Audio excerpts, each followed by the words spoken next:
December 4th, 1991. The Intelligence Division of the Spanish Air Force compiles this: a list of 55 fenómenos extraños, strange phenomena. Of those, just 4 were classified A cases, getting the most thorough analysis. The first came in 1976 when a transparent sphere with red figures inside hovered above the Canary Islands. Our video on that is linked below. The second of these A cases is even more unbelievable. In 1977, a carpenter, Juan Sierro, says a 20-meter wide saucer landed near his home outside Gallarta. He told investigators a craft came 4 other times, one of which he went on board and interacted with beings that looked human. The file states the witness was told telepathically the beings were there to help Earth because it was going out of its orbit and tilting too much. After the craft left, on 2 different occasions, Juan heard fighter jets overhead. How legitimate is this encounter? And what did the Air Force conclude? We cover strange declassified files. Subscribe to join us. Gallarta sits on Spain's northern coast, between Bilbao and the Atlantic Ocean. 2 kilometers to the south was where Juan, his wife, and several children lived, on the edge of a pine forest near Mount Triano. He built furniture for a living and was described as a sober, simple guy by his neighbors. His life became more complicated on February 10, 1977. At 3 a.m, he was woken up by the sound of his animals outside. As if hypnotized, he told the investigator, he left his house, crossed a small forest, and reached a clearing. In it was a saucer humming and rocking. As it landed on legs, he said, 2 beings, each 2 meters tall, descended, wearing overalls. They saw him and told him not to be afraid. They had to leave because they had been detected. 10 nights later, he was awoken again. He says he went to the same spot, where a slightly different-looking saucer landed after a few attempts. 2 beings came out and told him they wanted to help Earth, which was in great danger because it was tilting too much and would go out of orbit. He does not understand what they mean by this, the investigator wrote. After their conversation, the saucer took off at unbelievable speed.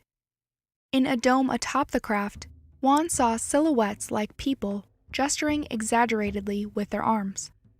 Landing number 3, a week later.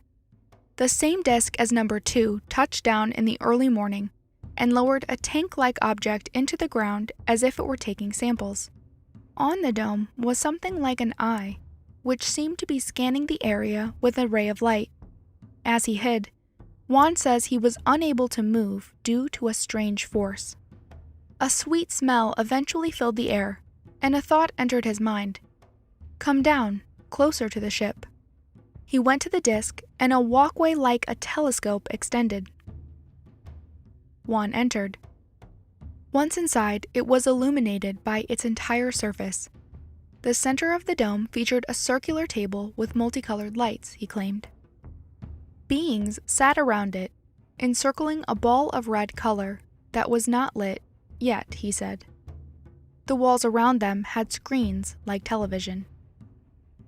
They looked human, but strangely, Juan noticed they paid him no mind, and to him only seemed to be grunting to each other and moving their hands, again in an exaggerated way. Finally, one he called the boss held out his hand, which was cold to the touch. Next to him was a woman, and as he noticed her chest, the 2 beings laughed. Juan assumed they were reading his thoughts. They began to tell him how their women were similar to those on Earth, when Juan claimed the red ball in the center lit up, and they told him planes were approaching. As Juan left the ship, its lights grew bright, and it departed toward the ocean to the north. Jets from the east followed it. How reliable is Juan? We'll get there. Let's finish his story first. Next, he told the Air Force he was visited 2 final times. The 4th came in March, but he didn't remember anything extraordinary. In April, it came for a 5th time, he says, when he was watching TV. Juan ventured out to the clearing to meet it, and 3 beings came out, telling him they were again in a hurry because they had been detected by radar. Here's the first inconsistency. Ufologists reported Juan told them more about the last 2 visits. The 4th, according to them, came after the saucer approached within feet of his house. He entered once it landed and asked for a souvenir. He received this during the 5th encounter when they purportedly gave him a stone that dazzles everyone who looked at it except him. Again, how reliable is Juan? The Air Force investigator writes, "From the statements of the witness, it seems to be deduced that, indeed, a flying object was observed that could not identify with any type of airplane, helicopter, or balloon. Meteorological reports showed visibility was greater than 10 kilometers those nights, and there was no lightning. The shape of the object does not resemble any known aircraft," they wrote. Juan's physical and mental state gave credit, he said, to his claims. Quote, "Despite the fantastic tone, no contradictions were heard." Ufologists at Stendek, whose report is also in the file, generally agreed. We asked his neighbors for their opinion. They all told us he was a totally normal and balanced person. On another occasion, to test if he would lie, they told him something false. "Hey Juan," they said, 10 days ago newspapers reported a triangle-shaped UFO here." With no hesitation, he replied, "That's a lie. All ships are the same. I saw them well." But they did find some issues. The Air Force investigator writes, "Without being able to present any conclusive evidence to confirm them, the sightings must be attributed to his imagination." Stendek specifically took issue with Juan's son-in-law, Jose, a naval engineer and fervent believer in extraterrestrials. Jose claimed he knew UFO propulsion systems used magnetic fields, and that he was sharing what he knew with the Soviet Union. When asked for proof, he refused. While Juan may not have been a believer, Jose's influence could have affected what he told officials. Strangely, in the case file, the government doesn't appear to have interviewed his wife. Ufologists later write she wasn't interested in talking about her husband's sightings, though they speculate it could have been out of fear. At least once, files show Juan warned others not to talk about the beings because they told him bad things would happen to those who did. We have a lot of questions.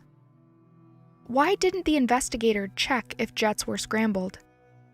What about radar data? And why did the Air Force choose to spend so much time on this case, out in the middle of nowhere, involving a carpenter?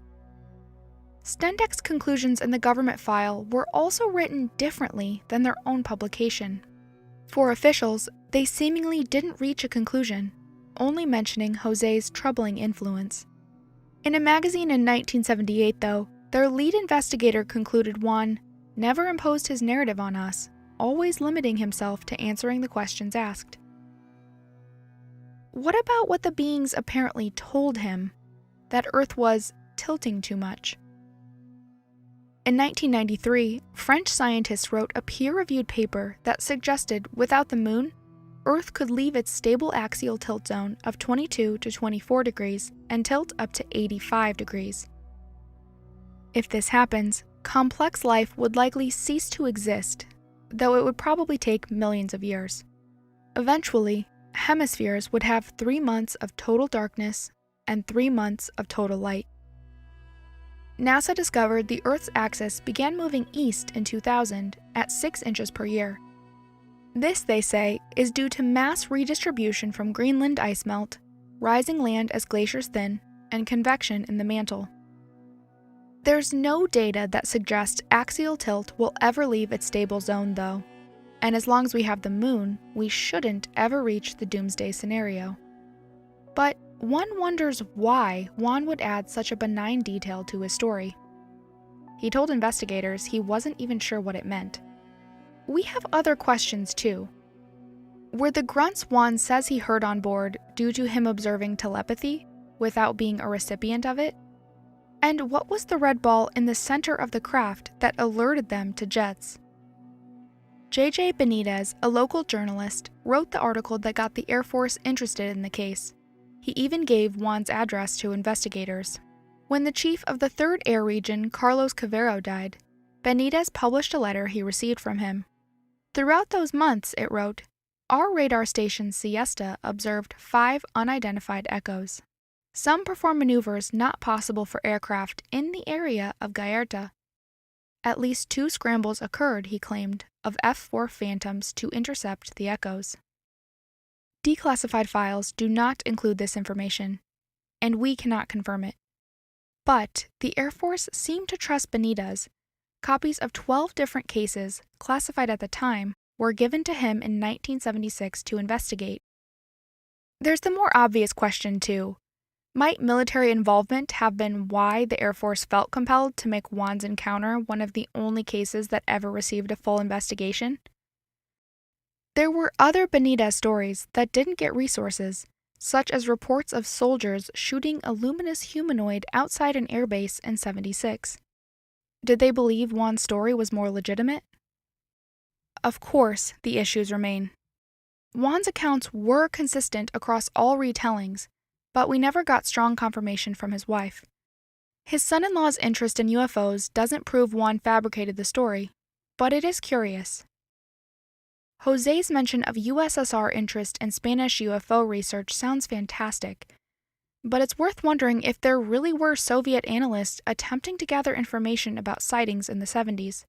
We already know that the USSR had at least one special project, Thread 3, to analyze how UFOs worked. Jose, an engineer, publicly stating his knowledge of them, may have been a target. More significantly, Stendeck wrote markings in the ground Juan believed could have come from the craft were actually from a local mining company. They surveyed mining truck drivers who operated near his home 24/7. None witnessed anything abnormal in the sky. But Juan never emphasized the markings to a significant degree to investigators. Is it possible he was just wrong about the trace evidence, but still telling the truth? The last file in the record comes in '79, when the Air Force states they don't know if the case is open or not. There are reasons to doubt Juan. But there are also reasons to doubt Juan's incentive to make any of this up. He never attempted to monetize the encounter, and his neighbors and investigators generally believed him, even if he had no concrete evidence. We can't help but wonder if we're getting the full investigation here. 2 years earlier, radar operators at Badajoz saw 8 anomalous radar echoes above 25,000 feet. They were changing speeds as if a commercial plane suddenly reached the velocity of a fighter. Those were never explained. So, where is the accompanying radar data for Juan's sighting? If it would have shown no activity, one would assume it would have been included proudly in the file. But that's not the case. In fact, a whistleblower claims radar data may explain why the Air Force investigated Juan in the first place. Do you believe Juan? Let us know in the comments. Special thank you to our Patreon supporters, including John T. We can't do this without you guys. If you like what we do, consider joining them on Patreon and help us produce one new episode every week. Thanks again. See you next time.